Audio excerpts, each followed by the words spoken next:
जब सुने के होई भोजपुरी गाना बस बजे के चाही गाना।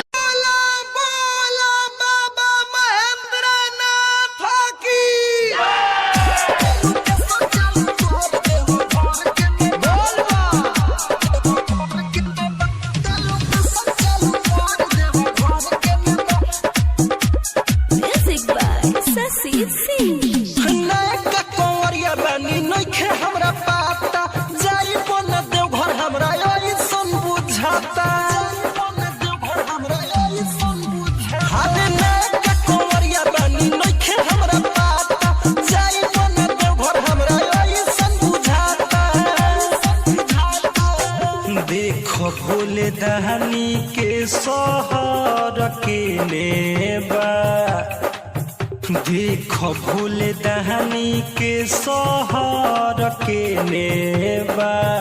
तलू के संचालू कर देव घर के नेबा, तलू के संचालू कर देव घर के नेबा, तलू के संचालू कर देव घर के नेबा।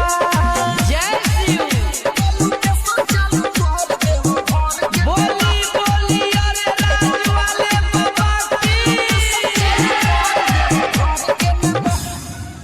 हरे भूख पियास तबानी पोए दल रोहिया में आकर पत्थर खूब गड़े। हरे भूख पियास तबानी पोए दल रोहिया में आकर पत्थर खूब गड़े। पहुँचम न देव घर हे डर भेले बा, पहुँचम न देव घर हे डर भेले बा। तलू के संचालू कर देव घर के नेबा, तलू के संचालू कर देव घर के नेबा, तलू के संचालू कर देव घर के नेबा। तलू के संचालू कर देव घर के नेबा। शंकर भगवान की।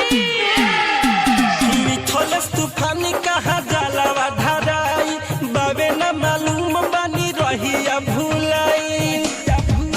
हरे सोहसी सुदामा कहाँ जलवा धराई, बाबे न मालूम बनी रहिया भुलाई।